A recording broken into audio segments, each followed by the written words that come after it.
The small town of Humpty Doo in the Northern Territory, 1998. It's 2 o'clock in the morning and the rain hasn't stopped for 3 days. The house on McMinns Drive is an old weatherboard, built in the 70s, set back from a gravel driveway on half an acre of scrub. There are 4 bedrooms, a kitchen at the back, a fly screen door that doesn't sit flush in its frame and lets in the sound of the wet season without apology. The rain is hammering the iron roof. The frogs are going mad in the long grass, the drip and the rush of the downpipes overwhelmed and pouring onto bare red earth. Inside, it's a particular kind of dark of a Northern Territory night in the wet season. A ceiling fan slowly turns in the main bedroom. It's barely cutting through the thick warm air. And Jill Somerville has been awake for an hour. She knows the sounds of this house by now. She's lived in it since August, learned its vocabulary. The tick of the roof contracting after sundown, the way the fly screen catches the wind and taps against the door frame in a particular rhythm. The baby, 2 rooms away, breathing in sleep. She knows all of it, intimately.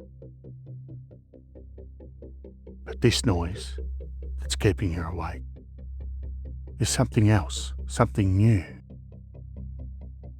It's coming from the direction of the kitchen. A sharp crack, and then silence, then another. Absolutely distinct from the rain, from the fan, from everything the house normally does at 2 in the morning.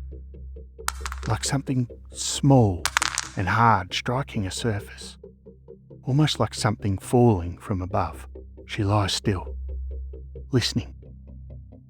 It comes again. She gets up, slowly. She doesn't turn on the bedroom light. It's an old habit, trying not to wake others. She moves down the hall in the dark, one hand gently trailing the wall, her bare feet on the warm lino, her eyes gradually adjusting to the dark. The kitchen, where the noise is coming from, is at the end of the hall. Through the window above the sink, all she can see is the rain coming straight down. She reaches the kitchen doorway and stops. She stares, puzzled. The kitchen floor is covered in gravel. Not a little bit, not something that's come off someone's boots, not something knocked from a pot plant on the windowsill. There's a couple of dozen small stones. She recognises them. She's almost certain that they're the same small stones from the driveway outside. They're scattered across the lino in a wide arc from the centre of the room toward the far wall, as though they've fallen from a height and bounced away. As though something has dropped them from directly above. She turns on the kitchen light.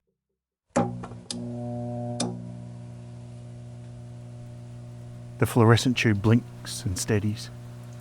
She looks up, but the ceiling is intact, the plaster is unbroken. There's no hole, no crack. No gap in the cornice where the wall meets the roof, nothing. Just an ordinary ceiling.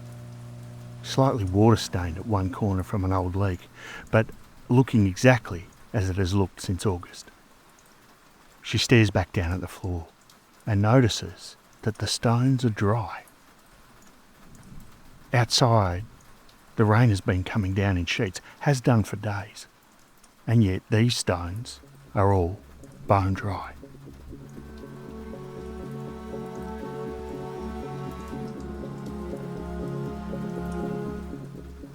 And so she stands in that kitchen at 2 o'clock in the morning with the light humming above her, and the rain on the roof, and the frogs in the grass, and the baby asleep down the hall.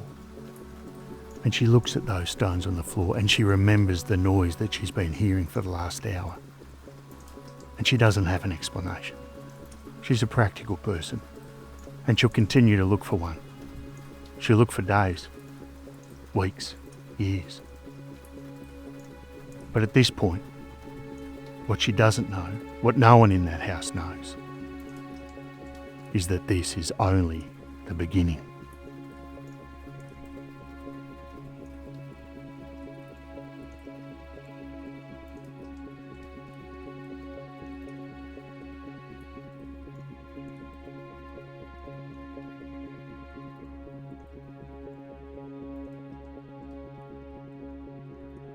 G'day, I'm your storyteller, Mark, and welcome back to Struth.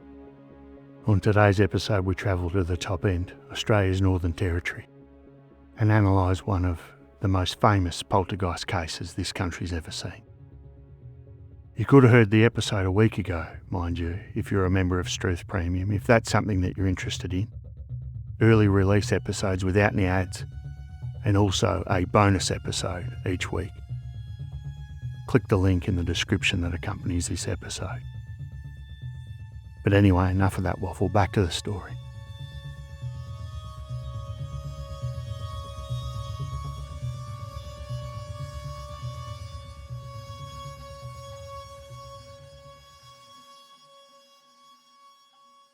Humpty Doo is not a town in any conventional sense. More of a scattering, a servo, a pub, a few hundred houses spread across the scrub of the Arnhem Highway, where the Darwin suburban sprawl runs out of conviction and just gives up. It's saltwater country, Larrakia land to the north, Woolnar and Jerramunga country stretching toward the Adelaide River Plain. In the wet season, the highway floods, the mango trees drip, and the heat sits on everything like a wet cloth.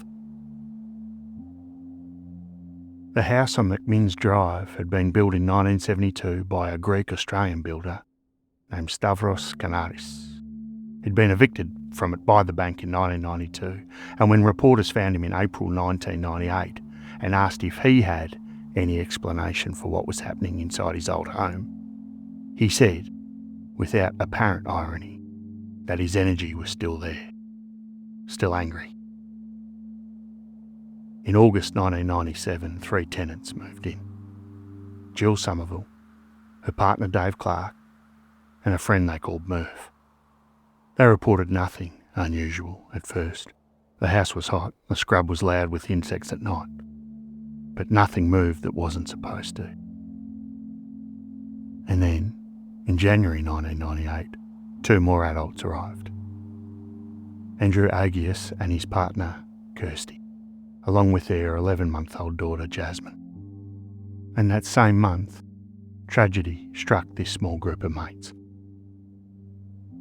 Troy Radatz was a friend of the household, a frequent visitor. And he was in a ute carrying paint thinners on a road a few kilometres away when it caught fire. Sadly, Troy burnt to death. The household, this group of young adults in a weatherboard at the edge of the scrub, was still raw with it when the stones began to fall. The phenomena were unremarkable at first, small sounds really. Objects shifted from where they'd been left.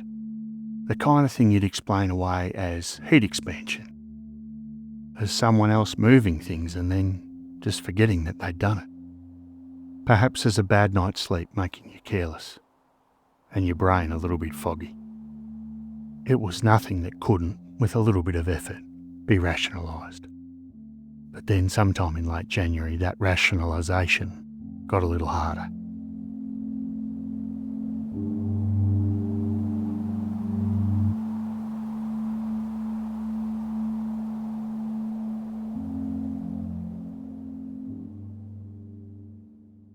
Knives turned up in rooms where no knives had been left.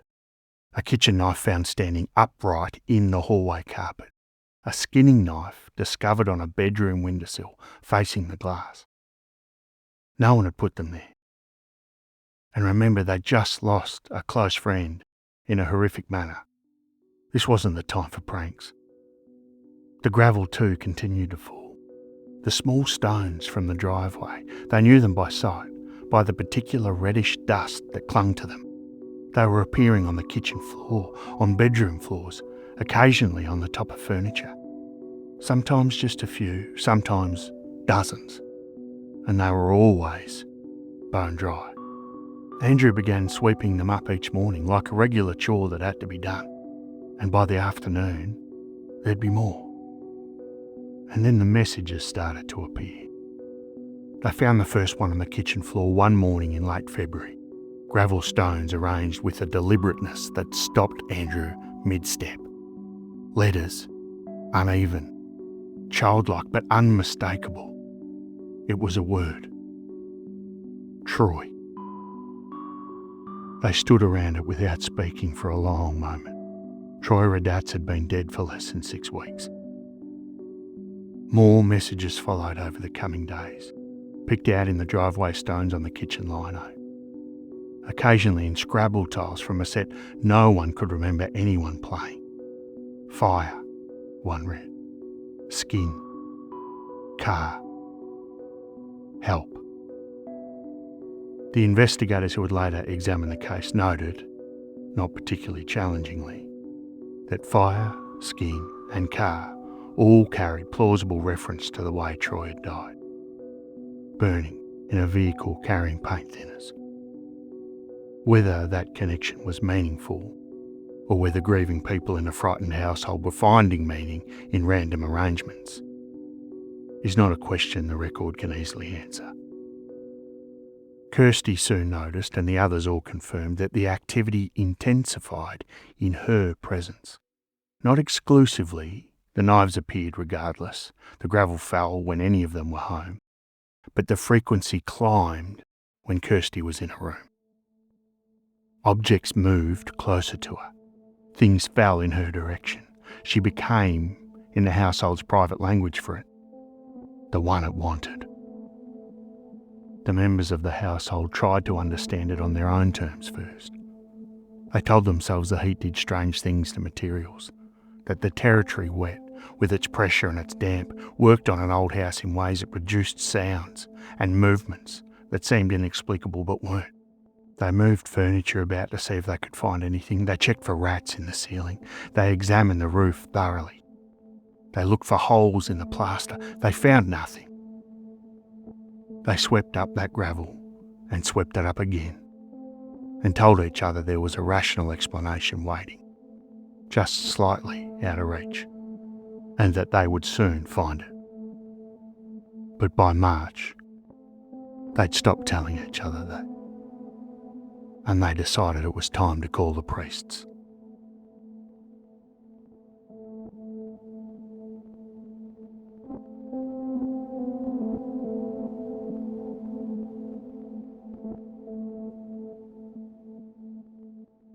Father Tom English was the Catholic priest of Humpty Doo.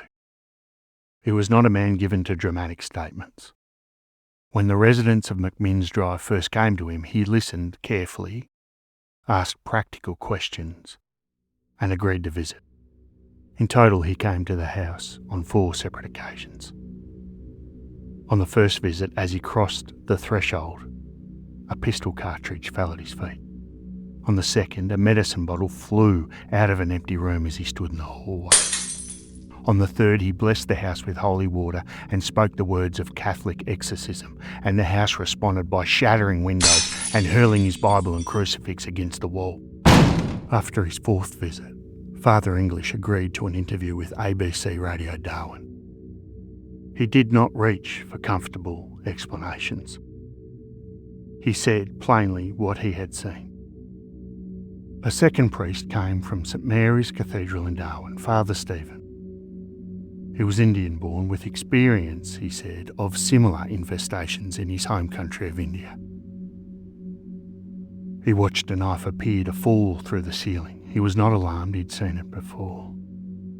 The third priest arrived for what the household asked to be a full exorcism.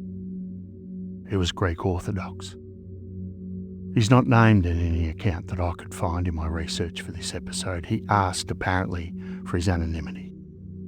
But what is recorded is what happened during that exorcism. His prayer book was twisted from his hands. His arm was forced behind his back by a pressure he could not account for.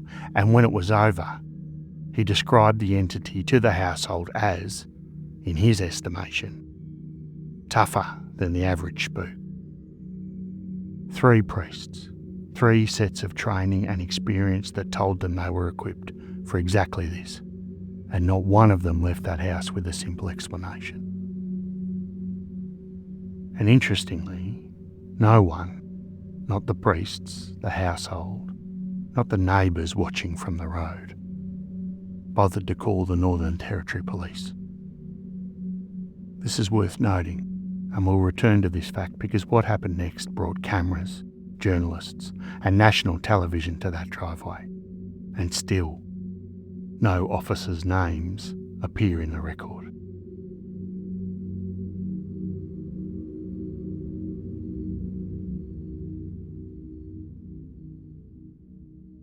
And here's something that Australia tends to forget about itself. It has a long relationship with this particular kind of story. This isn't just something that happens in Victorian England. Listeners who've been with Struth for a while will remember our episode on the Guyra Poltergeist. Strange happenings in 1921 that paralysed a small New South Wales town for weeks. The true armed vigilante patrols, and ended up in the Parliament of New South Wales. If you haven't heard that case, it's well worth going back. But just a short recap. The Bowen family's weatherboard cottage outside Guyra became the centre of a stone-throwing outbreak that drew New South Wales police, spiritualists from Sydney, and up to 80 armed men that stood guard in the paddock outside. The focus of this activity seemed to be 12-year-old Minnie Bowen. Also important to note that the Bowen family had recently lost a child, and the stones, like the stones at Humpty Doo, fell through intact roofs and landed dry in wet weather. These parallels between Guyra in 1921 and Humpty Doo in 1998 are striking enough to be worth naming, but the differences matter too. At Guyra, New South Wales police constables were stationed inside the house. A formal record exists. At Humpty Doo, 77 years later, with 5 fixed cameras and a thermal imaging rig, no official body ever properly investigated. Make of that what you will. And at Guyra, the focus of the activity was a child under enormous stress. A profile that parapsychologists call an RSPK agent, or recurrent spontaneous psychokinesis. Humpty Doo had no adolescent living there at the time. Its closest equivalent was Kirsty, a young woman, but in her mid-20s. And she was in grief, in a house where strange things seemed to follow her from room to room. And that's the tradition that surrounds this case. But let's get back to our story and talk about what the press found when they walked through the door.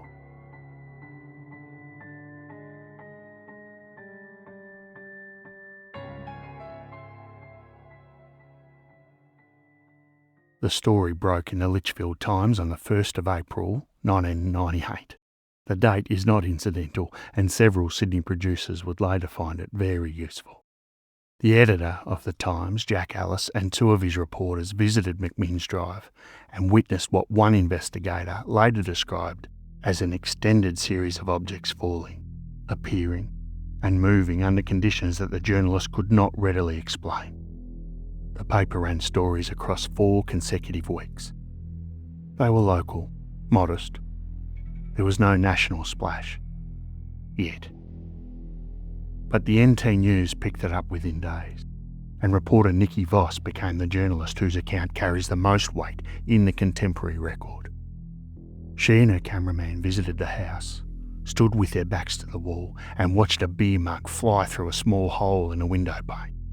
Then gravel struck both of them on the backs of their necks, not thrown from in front of them, but from behind, while their backs were still firmly to the wall. Voss published across 10 separate articles through April and into May. She reported bad dreams for nights afterward. She is not, by any account, a credulous person. She's a working journalist who wrote what she witnessed. Tracy Farrar from ABC Radio Darwin visited in mid-April with a microphone and a recording unit. Mid-interview, she looked down and found a small brown shell on the table in front of her. A shell, she said, that was identical to one she had collected at the beach herself the day before and had left at home. The shell most definitely had not been there when she sat down. She also felt an unexplained electrical shock through her microphone, and she watched a television remote control lift off the table without being touched. She reported all of this on the radio because she'd seen it, and she was a journalist, and her job was to tell people what she saw. At roughly the same time, a freelancer named Max Anderson was commissioned by the Australian magazine to spend time at the house and write the national feature. Anderson arrived on the 4th of April with a clear head and a skeptic's instincts. He spent 4 days inside. On one occasion, with a camera running, he watched a piece of broken glass materialise behind a bedroom door, while Kirsty was demonstrably holding baby Jasmine in one arm and a lit cigarette in the other. Her hands were occupied and she was in Max's eye line the entire time. He filed his story, and the Australian magazine ran it on the 9th of May under the headline, Ghost Rider. It's the single richest contemporaneous journalistic account of the case, and it concludes, carefully, without sensationalism, that something was happening at that house for which Anderson had no adequate explanation. Tony Healy, one of the 2 investigators we'll meet shortly, would later write that every journalist who spent time inside the house came away convinced. A claim that I could not fully verify, but one that Alice, Voss, Farah and Anderson's published accounts do nothing to contradict.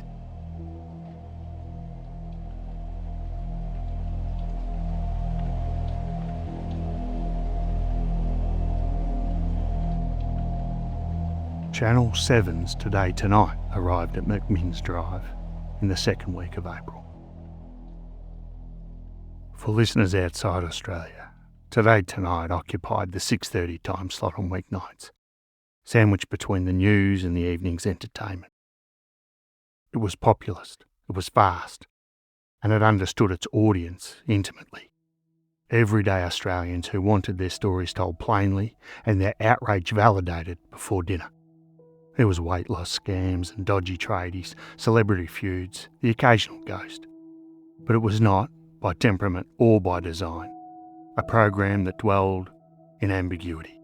Every story had a familiar shape and a fixed resolution, and that resolution had to present itself before the final ad break. It was also, in 1998, one of the most watched programs on Australian television, and when Today Tonight arrived at your door, the entire country was watching. The crew arrived with what was, for a current affairs program at least, an extraordinary level of hardware. 5 fixed cameras mounted throughout the house, a thermal imaging unit, a FLIR camera that had to be flown up from Brisbane specifically for the job. The operator of that camera, Brendan Gowdy, monitored the feed around the clock. Anchor Peter Luck fronted the story and reporter Greg Quayle was on the ground. The residents received approximately $5,000 for exclusive access. 7 filmed there for a week. The entity, for its part, seemed to have very strong opinions about this arrangement. Messages began appearing on walls and floors during the crew stay. No cameras, no TV, pig camera, were all spelled out in gravel and Scrabble tiles, apparently directed at the people holding the cameras. In addition, over those 7 days, the fixed cameras also captured 3 objects in motion. A baby's bottle falling from the top of a microwave, a pistol bullet in the last foot of its descent, and a plastic lid flying from behind a cupboard. The thermal camera that was brought in had a specific purpose. If a person grips and throws an object, their hand leaves a heat signature on it. For example, a warm patch that would be the shape of fingers. This would stand out against the cooler surface of the object, and Brendan Gowdy was trained for and watching for exactly that type of pattern. What investigator Paul Cropper would later report was that the evidence that was recorded didn't fit this pattern. The thrown objects captured on the thermal feed appeared warm across their entire surface. No localised handprint, no point of contact, just uniform warmth. A recently handled object leaves a telltale mark. These, Cropper argued, bore none. A skeptic's obvious counter is that objects could have been deliberately heated before throwing to defeat the camera. But there's a couple of problems with this. Firstly, the residents were never told a thermal device was in use. They believed Gowdy was operating a standard video camera. And secondly, the residents of this house having a working understanding of FLIR cameras is in and of itself pretty questionable. But then, in the editing suite in Sydney, the story changed.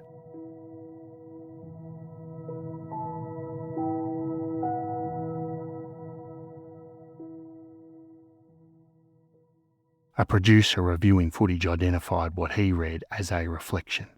Kirsty Agius, clearly seen in a window or a glass surface, apparently throwing an object over the head of a cameraman. The Sydney team in the editing room quickly pivoted. This ghost story became a hoax expose.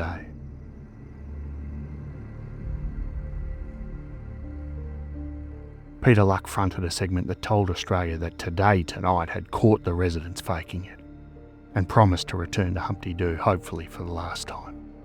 Kirsty Agius, when confronted, briefly admitted throwing one object. She said she'd done it to be believed, that the phenomena had been real, and she'd felt that no one was going to accept it unless she helped.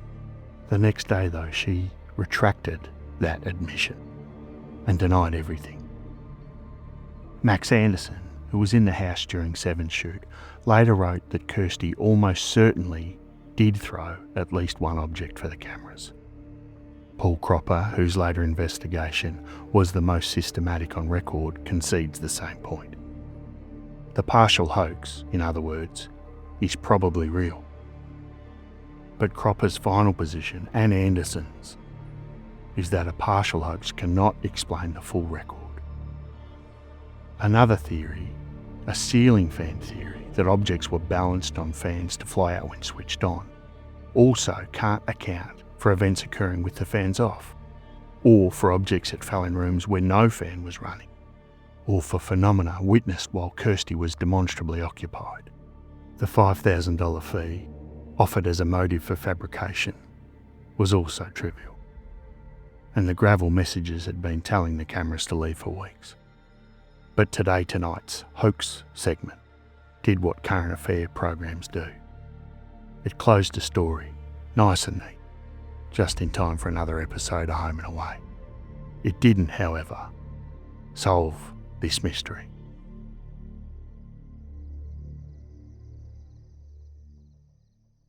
Tony Healy and Paul Cropper, who we've mentioned throughout this retelling, were in Canberra when they heard Father Tom English's interview on ABC Radio Darwin. They'd been investigating a Yowie sighting, but they decided to book some flights north and see what all the fuss was about in Humpty Doo. They arrived at McMinns Drive on the 26th of April 1998, 2 weeks after the hoax segment had aired. So the story, at this time, was already declared dead by Sydney television. The household was still there though, and the phenomena had not stopped. Healy was an experienced Fortean researcher, and Cropper had been documenting strange Australian phenomena for decades.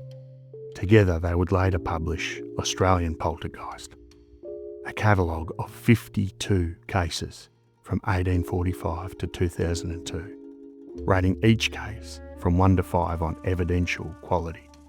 Humpty Doo received 4.5 stars, second only to the Mayonup Poltergeist in Western Australia, an outbreak in an Aboriginal community that ran intermittently from 1955 to 2002. But in late April 1998, they were just 2 men sweltering in a hot weatherboard house, waiting and writing down everything that they saw, just as they saw it. They stayed for approximately 5 days, and in that time they logged between 30 and 37 separate incidents. Objects fell, objects appeared. On the second day, a skinning knife passed close enough to Healy's ear that he felt the displacement of air. He did not see it thrown. He did not see where it came from. He heard it hit the wall behind him. If this was a prank, he thought, the prankster just took a really big risk.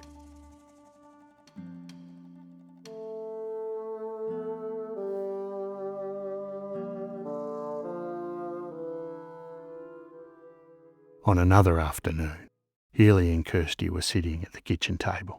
Cropper was in the next room. The house was quiet. Quiet enough that Healy could hear the symphony of cane toads celebrating the latest fall of rain. The sound of Cropper scribbling away in his notepad and shuffling in his chair. Kirsty had picked up a newspaper. She clearly had both hands on it, holding it open, reading. Healy was watching her. Not obviously, not in a way that would make a person self-conscious, but with a steady, peripheral, cataloguing kind of watch. He was looking directly at her hands. He was looking down at the table. He was staring at the space between them. Kirsty's hands, and indeed her attention, were well and truly occupied. And then a brass plug fell out of the air between them and struck the kitchen table with a hard, flat crack. It bounced once, rolled 3 inches, and stopped. Neither of them had moved. There was nothing above the table. No shelf, no fitting, no fixture from which a brass plug could have worked itself loose and fallen. Healy looked up anyway, the ceiling intact. He looked at Kirsty. She was still holding that newspaper. She looked back at him. He picked up the plug and stared at it. There was no doubting this one. He was convinced at this very point in time, as he'd ever been. It didn't stop there, though. In a separate incident, Cropper was sitting alone in the kitchen when a pistol cartridge fell vertically onto his leg. There was no one else in the room. There was nothing above him that could have dislodged it. Healy and Cropper are not neutral observers. This much is true. Their priors are openly paranormal, and any honest account of this case has to acknowledge that. But the quality of their fieldwork, the incident log, the audio recordings, the photographs, the structured interviews, is the best documentation the Humpty Doo case has. And their conclusion, written up in November 1998, and later reviewed approvingly by philosopher and parapsychology scholar Stephen Broad in the Journal of Scientific Exploration, was straightforward. Many credible observers had witnessed phenomena at 90 McMinns Drive under conditions that clearly seemed to rule out ordinary deception. They did not say what caused it. In fact, they said they did not know. That, in the record of this case, is a rare and valuable thing.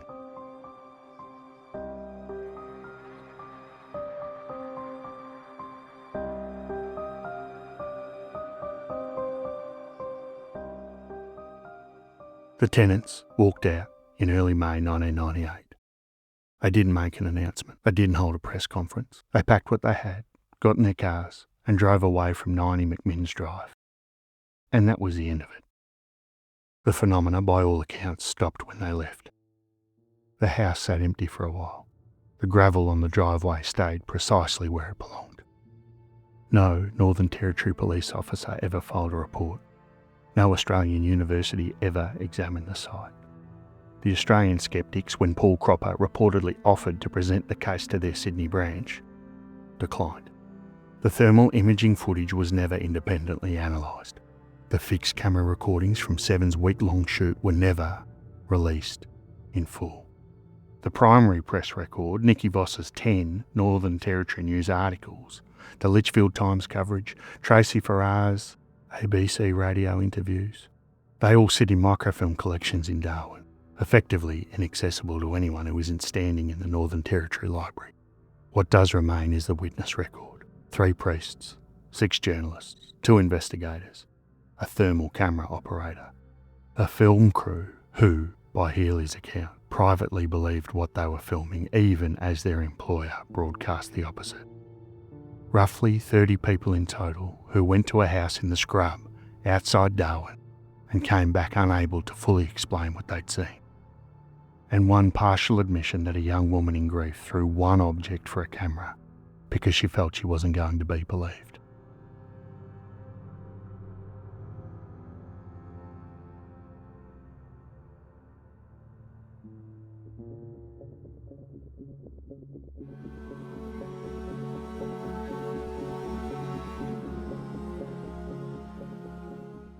So here is what the honest record allows.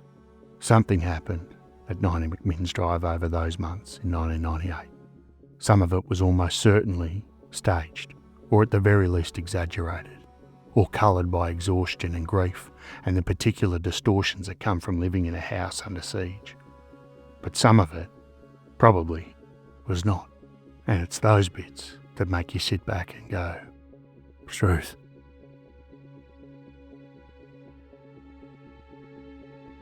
Thanks again for listening to another episode of Struth. I hope you enjoyed this one. Next week we're out on the open ocean. And just another reminder, if you haven't already, make sure you hit subscribe. Make sure you tell a friend. Give us a 5-star rating, all that sort of stuff. It does make a huge difference. Thanks again for listening. I'll catch you next week.